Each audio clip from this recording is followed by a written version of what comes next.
My finger was on the trigger. The creature was 30 yards away, illuminated by my spotlight.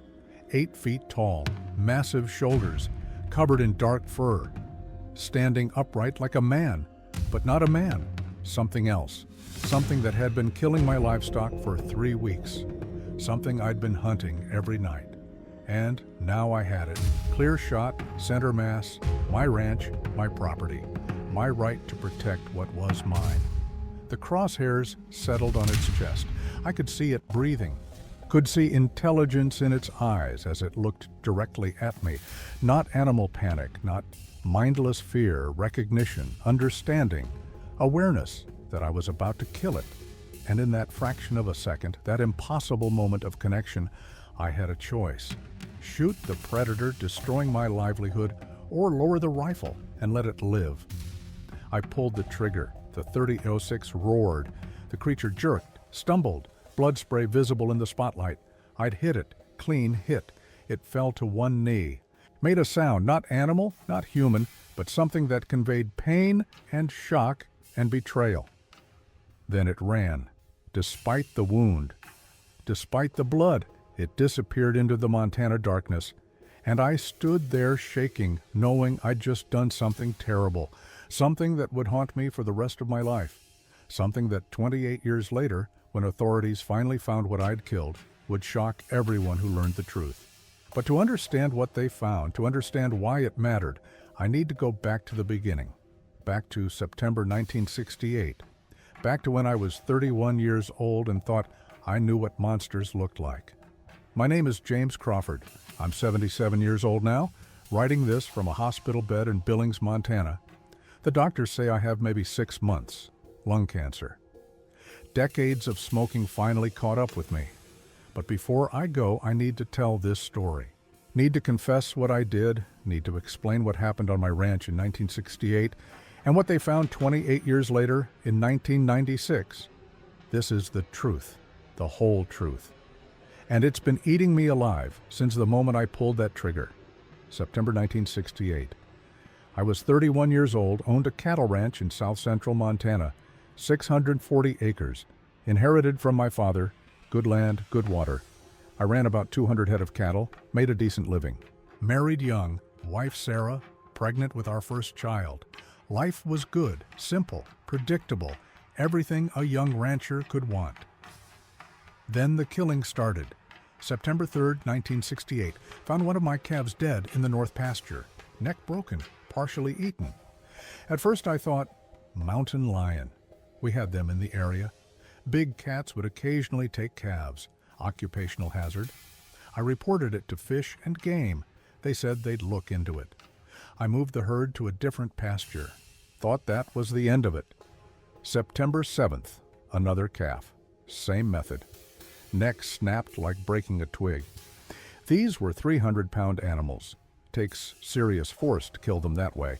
Mountain lion made sense, but something felt wrong. The claw marks weren't right.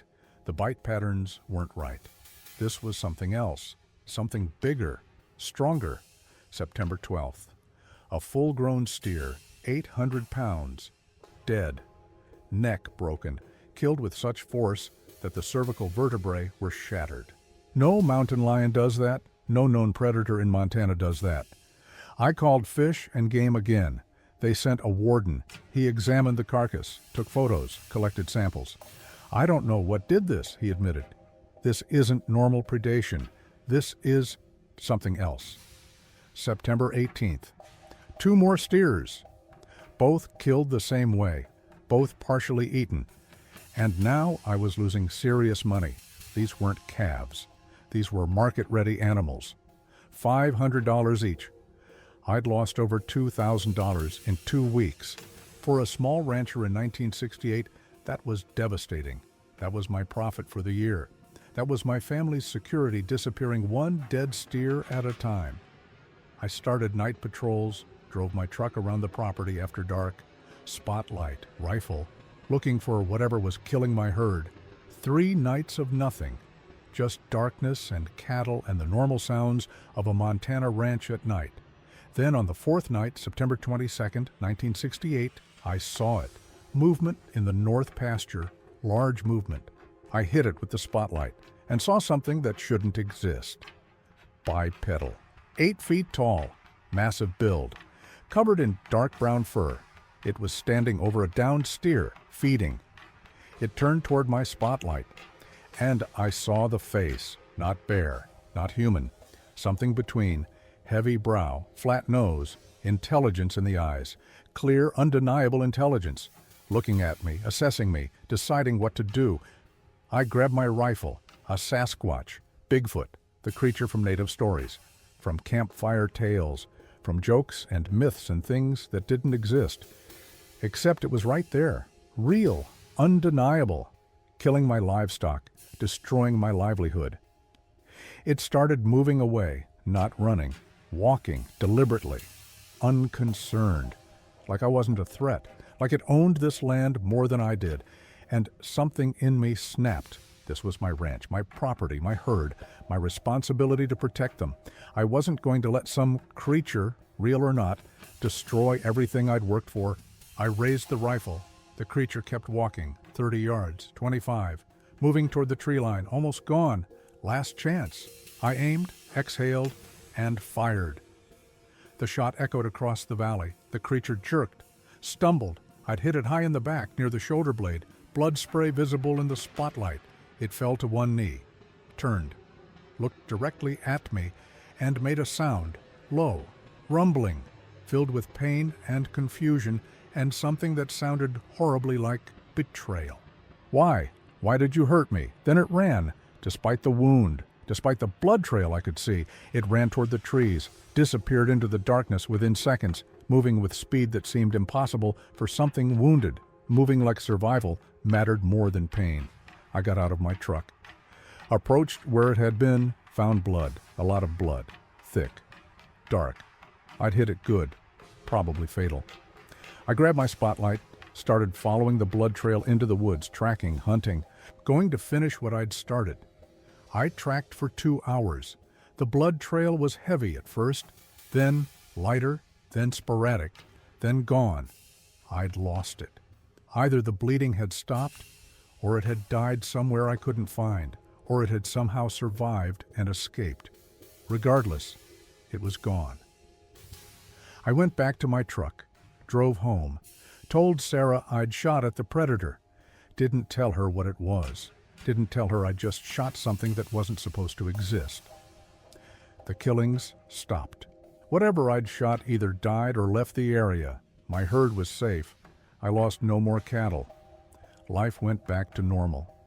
Sarah had our baby, a boy named Thomas. We had 2 more kids over the next few years. The ranch did well. I made a living, raised my family, grew old, and tried not to think about that night. Tried not to remember those eyes, that sound, that moment when I'd chosen to kill rather than coexist. But I never forgot, couldn't forget. It haunted me, those eyes, that intelligence, that betrayal.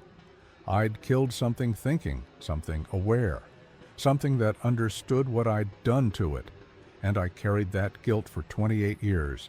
Never told anyone the full truth, kept it locked inside, my secret, my sin, my burden. Then came 1996, late August. A team of wildlife biologists were doing a grizzly bear population study on the national forest bordering my ranch. They were tracking radio-collared bears, documenting movement patterns, and they found something. In a remote cave system about 3 miles from my property line, in the back of a deep cave, hidden, protected, they found remains, skeletal remains, large skeletal remains, bipedal, humanoid, but not human. They thought at first, ancient burial. Native American maybe, but the bones were wrong. Too large, proportions all wrong. They contacted authorities, who contacted anthropologists, who excavated carefully, who documented everything, who ran every test available. The bones were not ancient. Carbon dating put death at approximately 30 years prior, 1966, 1968 timeframe. The skeleton was complete, 7.5 feet tall, massive bone density, bipedal structure, but not human, not any known ape, something unique, unknown species, and embedded in the shoulder blade, the left scapula, they found something that changed everything. A bullet, a .36 rifle bullet, deformed from impact, but identifiable. The creature had been shot, had survived long enough to reach this cave, had died there, alone, hidden, and had been there ever since. The authorities started investigating whose land was nearby, who would have been hunting there in the late 1960s, whose property bordered the national forest. The investigation led to me, and in October 1996, 2 federal agents and a wildlife biologist came to my ranch, showed me photos of the skeleton, asked me if I knew anything about it. I was 69 years old, retired, my kids were grown. Sarah had died 3 years earlier. I had nothing left to protect, nothing left to hide, so I told them everything. The dead cattle, the night I saw it, the shot, the blood trail, the guilt I'd carried for 28 years, all of it, confession. Finally. They documented my statement, took me to the cave site. I confirmed it was the direction the creature had fled. They showed me the bullet. I confirmed it matched my rifle caliber. They showed me bone measurements. I confirmed the size matched what I'd seen. It all fit.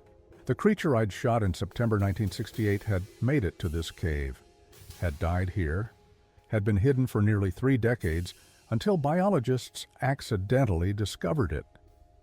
The lead biologist, Dr. Sarah Chen from the University of Montana, sat me down. "Mr. Crawford, do you understand what this is? What you killed? I know it wasn't human, and I know it wasn't any animal I'd seen before. This is an unknown hominid species, the only complete skeleton we have, the only physical proof that Sasquatch exists." Existed. You killed the most important biological specimen in North American anthropology, and it's been hidden in a cave for 30 years while we've been searching for proof they exist. The weight of that statement crushed me. I hadn't just killed a predator. I'd killed proof. I'd killed the only evidence science had of a species we'd been trying to document for decades. My guilt, already heavy, became unbearable. I'd killed something irreplaceable, something unique, something that could have changed science, changed our understanding of North American ecology, changed everything. And I'd done it to protect $500 worth of cattle. They kept the discovery quiet, classified it as an ongoing investigation. But Dr. Chen kept me updated. They'd analyzed everything: DNA, isotope analysis, dental wear, built a complete picture of the individual I'd killed, male, approximately 40-45 years old, at death. Had lived his entire life in the Montana wilderness. Diet primarily vegetation with some meat. Showed signs of old injuries, broken ribs that had healed, a fractured femur that had mended. Had survived a lot. Had been strong, resilient, successful. Until he'd made the mistake of hunting cattle on a ranch owned by a scared young farmer with a rifle. The cattle he'd killed? Dr. Chen explained they'd found evidence in the bone chemistry. This individual had been starving. Late summer 1968 had been a drought year. Natural food sources were scarce. He'd been desperate, trying to survive. The cattle were easy prey, abundant, available. He'd killed them because he was hungry, because he needed to eat, not because he was a monster, because he was a living being trying not to die. And I'd killed him for it. That knowledge, that understanding, shattered what was left of my peace. I hadn't killed a monster. I'd killed a desperate, hungry, thinking being who was just trying to survive a harsh year. I'd killed him for doing exactly what I would have done in his position. Take food where you can find it, survive, live. Dr. Chen told me something else, something that made it worse. The bone analysis showed evidence of possible social behavior, healed injuries that would have been fatal if alone, suggesting someone had cared for him, helped him recover. Family, maybe. Tribe. He hadn't been alone. Somewhere out there, others of his kind had existed. Maybe still existed. And they'd lost him. He'd gone out to hunt, to feed himself or maybe others. And he'd never come back. Because I'd shot him, left him to drag himself to a cave and die alone. While his family, if he had one, waited for him to return. I'm 77 years old now, dying, and I've had 28 years since that confession to think about what I did, 28 years to understand the full weight of it, and I need to tell you what I've learned, the conclusions I've reached, the moral of this terrible story. First lesson: fear makes monsters where none exist. That night in 1968, I was terrified. My livelihood was being destroyed, my family's security was threatened, and when I saw that creature, that impossible unknown thing, my fear transformed it into a monster, into something that needed to be killed, but it wasn't a monster. It was a being, a living, thinking, desperate being trying to survive. Fear made me see threat where there was just hunger, made me see enemy where there was just another creature trying to live. Fear is a liar, and I listened to it. Second lesson: we kill what we don't understand. If that creature had been a grizzly bear, something known, something categorized, something that fit into my understanding of the world, I might have called fish and game, might have sought non-lethal solutions, might have relocated my herd, but it was unknown, impossible, outside my framework, so I killed it. We're terrified of the unknown, and our terror makes us violent, makes us destroy rather than coexist, makes us eliminate rather than understand. I killed proof, killed knowledge, killed the opportunity to learn something profound about the world because I couldn't handle not knowing what it was. Third lesson: property and profit are poor justifications for taking life. I killed to protect $500 worth of cattle. That's what it came down to: money, economic loss. I valued my temporary financial comfort more than the life of a thinking being. And I lived to see that choice revealed as the moral failure it was. Those cattle would have died anyway, slaughtered for beef within months.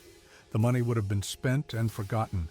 But that creature's life was irreplaceable, unique, valuable beyond measure.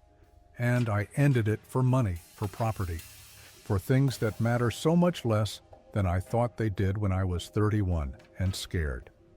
Fourth lesson: some mistakes you carry forever.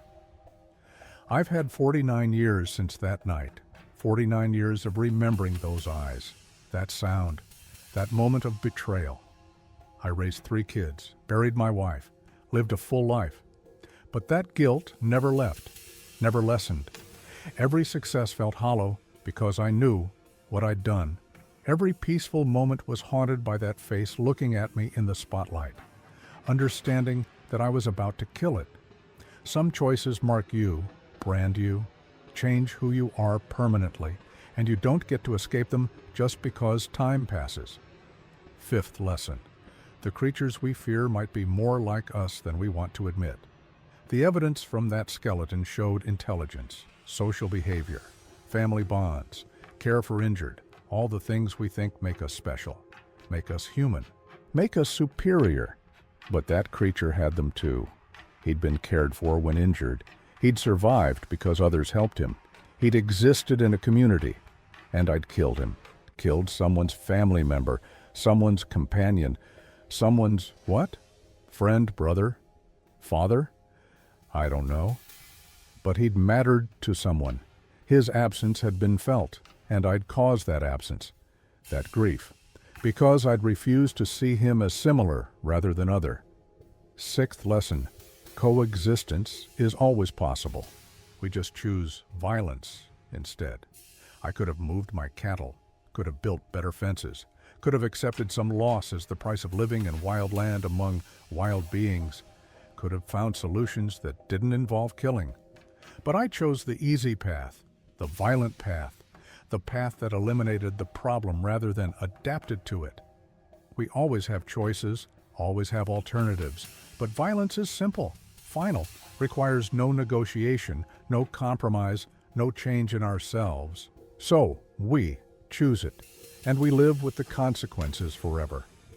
Seventh lesson: truth demands confession, even when it costs everything. I kept this secret for 28 years. Lived with the guilt alone, told no one the full truth. But when they found that skeleton, when they gave me the chance to confess, I took it, because truth mattered more than my reputation. more than my comfort, more than my desire to be remembered well. Truth is the only redemption available for terrible choices. Not forgiveness, not absolution, just truth. Spoken clearly, owned completely. Truth is what we owe the dead, what we owe ourselves, what we owe anyone who'll listen to our warnings. And the final lesson, the one that hurts most, is that some harm cannot be undone. I can confess, can feel remorse, can wish desperately that I'd made different choices. But that creature is still dead. That species is still missing its only documented proof of existence. That family, if it existed, still lost him. Nothing I do now changes that. No amount of guilt repairs the damage. No confession resurrects the dead.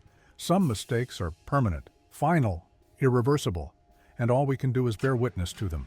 Warn others not to make the same choice, and die knowing we destroyed something we can never restore. That's what I learned. That's what killing that creature taught me across 49 years of living with what I'd done. That's the moral of this story. Not that Bigfoot was real, not that I shot one, but that fear, ignorance, and selfishness will always drive us to destroy what we should have protected. That we'll always choose violence over coexistence unless we consciously, deliberately decide otherwise. And that the creatures we call monsters are often just beings trying to survive in a world we've made hostile to them. I'm dying now. Soon. Days, maybe. Weeks at most. And I carry this weight to my grave. But I wanted you to know, wanted the truth told. Wanted someone to learn from my failure. Don't be me.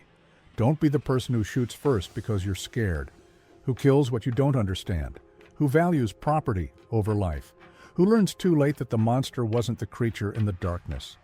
It was the man with the gun, afraid, ignorant, certain of his righteousness, destroying what he should have wondered at, killing what he should have tried to know. The real monster was me. And it took 28 years and a skeleton in a cave to make me see it.